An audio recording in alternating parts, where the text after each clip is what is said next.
Welcome to the Power and Market Report. I'm Albert Liu. I'm joined now by Scott Rickards. He's the founder of Waterfund LLC and also serves as its president and CEO. Scott, welcome to the program. Thanks for joining me. How are you? Very well. Thanks for having me, Albert. It's very nice to have you. And I guess when I got into researching this interview, I was just blown away by what you're doing. It's funny because what you're doing at the same time seems like obvious in the sense that this should have been done a long time ago, but with a lot of great ideas, it's not obvious until someone goes ahead and does it and shows you how it's done. So can you talk a little bit about your company, Waterfund, and what its purpose is and what you've done in terms of products? Sure. Well, first of all, Albert, you are right. Nothing is more intuitive than water. So the idea of developing a financial business around water shouldn't be such a far-fetched idea. And Waterfund has a pretty simple purpose, which is to value water in as many cities around the world as possible, and to do so using dollars and cents, a very straightforward metric of what water is worth. Many companies establish water footprinting exercises. They do a lot around water risk. No one, for whatever reason, has tried to figure out what the exact dollar value of water is. And so that's what our company was created to do. We created a financial index with IBM that's called the Water Cost Index, and it does exactly what I just said. It takes any city in the world, New York City, for example, and we measure using every available piece of data we have what it costs for New York City to produce and distribute water to the people of New York City. And in New York's case, it happens to be about 25 cents per cubic meter, which is very cheap, incidentally. But that's what Waterfund does. Our mission is to value water, and by doing so, we also uncover what we think are the best water investment opportunities in the world, because we're able to see which projects and which investments are the highest yielding and the most profitable. So with the best data, we can make the best investment decisions. Okay, so I want to get to those investment opportunities in a second here, but I just want to comment generally. I think that isn't this just a failure of the idea of a public utility? Because I was listening to an interview recently, just yesterday, and the person was, he was a financial analyst or an investment advisor talking about the reason for public utilities in the first place, and that is that I guess that these things are so important that if we rely on markets only to provide these services, that the prices will be astronomically high. And that's why we need regulation. But it seems like that's the opposite of what happens. The sector is cartelized, and then there's no accountability. And when you look at industries that aren't cartelized, that are free, like I was just talking about Amazon versus Walmart with Chris Mayer, I mean, earnings are driven all the way to the point where they're practically zero. So the fact that no one knows how much water costs seems pretty ridiculous. Right, and you nailed it. It comes down to the fact that water is considered a public good for political purposes, and we are all entitled to water. We cannot live without water, and it is certainly a political priority and a human right to drink and have access to fresh water. No one disputes that. However, it's been taken too far in the sense that in the U.S. we have 92% of our utilities publicly owned, and as you say, they aren't accountable to shareholders. They aren't accountable to investors. They don't generate profits. Almost all of them operate at a significant loss, and that's simply a political decision. We the government, we the municipality, will lose money on water because it's too important for us for this to be in private hands. And it shouldn't be about private versus public. It should really be about how can we simply price the water more efficiently or value the water in a more accurate way so that capital can flow into the sector, innovation can take place, and we can solve problems like we have in California, which are not that hard to solve. California's drought is not an impossible situation. There's plenty of good technology out there, but there isn't the capital in these water businesses to go out and acquire that technology. So that's the missing piece, and it really comes down to valuation, pricing, and I don't want to say necessarily markets, but I would say that simply getting the pricing right is a big step in that direction. And Scott, I appreciate what you're saying, and feel free to disagree with me on this, but I think it is public versus private. If you look at a private situation, pick any resource you want that's produced in the free market. We get the cost information pretty much for free, just from the fact that the producer wants our capital and they demonstrate to us how they're going to use it, and then the costs just come out. The fact that this is not available in water is a big problem, but at the same time, this is the problem that you're solving. Well, first of all, I agree with you, Albert, but I happen to work in the reality of the water business as it is today. And if my attitude, or if anyone who operates in the water space, their attitude is this, water must be a private good, it must be privatized, you would never get anywhere. So for as a pragmatic business person, water is public. It will probably be, at least in the United States, 80 to 90% publicly owned for the foreseeable future. So from our point of view, how do you bring about change in that context? And so that's what our challenge is. But I agree with you. If we could privatize our water utilities and they could be operated the way any other business is operated, that would be the solution. But unfortunately, the reality is such that that's definitely not going to happen in the short term. So pricing is the next best solution.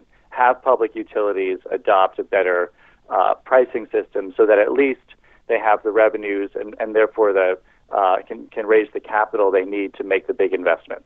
Because big infrastructure investments made today will pay for themselves many times over. But that's really the missing piece. That infrastructure investment is just not getting made.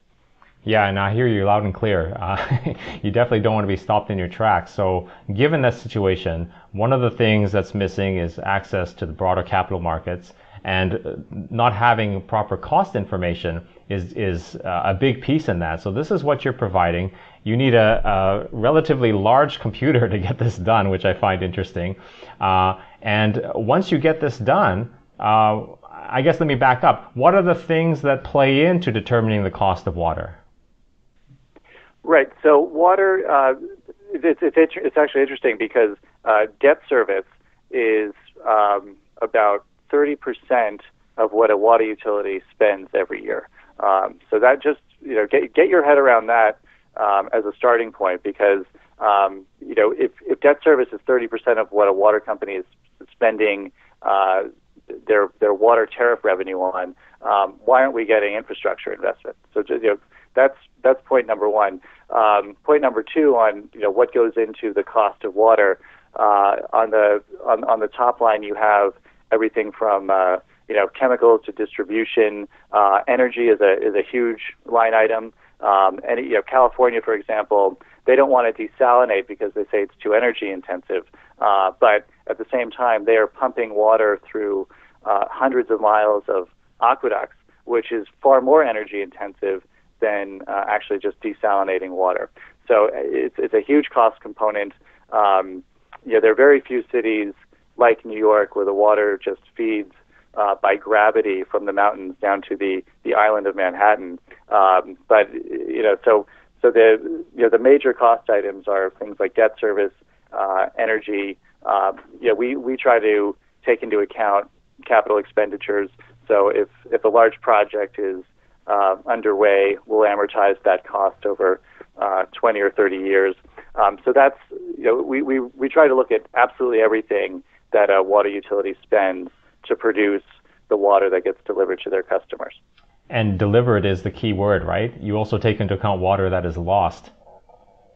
Correct. In our index, you're penalized if you have a leaky system, basically. So if you're losing half of your water, and I happen to live in a city that loses about half of its water, you're heavily penalized because we don't, all of that, you're spending the money to produce all of that water and losing half of it. So that's a big problem in the developed world, and this is just due to aging infrastructure, pipes that are 100 years old, and these are all the big problems that the U.S. is facing right now. Europe is facing these problems. It's the opposite problem in the developing world, where CapEx has to be spent on greenfield water operations. Okay, and you're referring to Canada now, but I'm looking at the worldwide index. The index, I guess, globally is $139. London is 216. What accounts for that deviation? Good question. Yeah, London is obviously it's a city that loses a lot of water underground in its pipes. London is actually going through a major revamp right now. Thames Water is the utility there, and they're spending billions on revamping their water network. But for the time being, they're spending a lot of money, and they're still losing a lot in London due to leakage. So London has a very high cost of water for now, and we actually expect that to go down shortly after this program is finished. But for the time being, it's very expensive water. Okay, and then on the other end of the spectrum, you have Manila, Philippines, 35 cents. Is it just a windfall for them? Do they just happen to have very good conditions there? Sure. So Manila Water, it's actually very interesting, is the largest private water company in Asia. So it's amazing that one of the lowest costs of water in the world is achieved by you said it earlier, a private water company. They're a publicly listed business. They are extremely well run, and they've achieved a low cost of water through efficiencies, not because they're blessed with any more favorable geography than anyone else. They are just a well-run business, and so that's what accounts for the low cost of water in Manila. Okay, so we're looking at a factor of 7 basically between Manila and London. Seems that one of the consequences of your index would be that capital would flow to places like London to take advantage of the improvements. Well, when you have when you have a high cost of water, what it means is if you're not charging if there's no margin in the water tariff that you're charging, then you're not necessarily a very good investment. Now, London happens to charge very high water tariffs, and they have some of the world's savviest investors as shareholders in Thames Water, the utility. CIC, the Chinese Sovereign Wealth Fund, is a major shareholder. Singapore's Sovereign Wealth Fund is a major shareholder, and a number of big pension funds around the world. So Thames Water has been a very good investment, and you're right about that one. But I would, personally, in our fund, we like the growth of the Asian water companies. We like the relatively lower cost of water, and we like the potential for higher margins. So we look at Asia and Manila Water in particular as probably a better bet. Okay. Now, when you talk about the fund, are you talking about what kind of fund are you talking about? So yeah, our company is we invest in specific projects, and we also invest selectively in equity opportunities, publicly traded opportunities. But our real specialty is in identifying projects around the world that achieve the highest the highest profit margins based on what our data tells us. So we try to do relatively small deals in the sort of the 5 to 25 million range, and we like we like to own water producing assets in utility businesses. That's what we like to do. Easier said than done, but that's what Waterfund does. Okay, and but as far as I guess the public portion of it, places where the utility is controlled and it is not private, they're funding their operations through debt. You said they have a huge debt servicing requirement. So I guess the contribution here, I mean, they're going to continue to be debt funded, right? If we're not going to privatize. So I guess the contribution here would be gaining access to better, more efficient, cheaper sources of financing. Right. Right.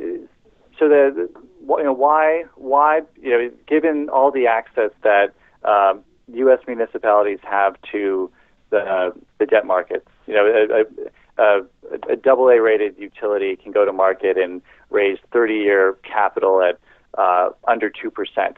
So that's about as favorable as it gets in terms of debt finance.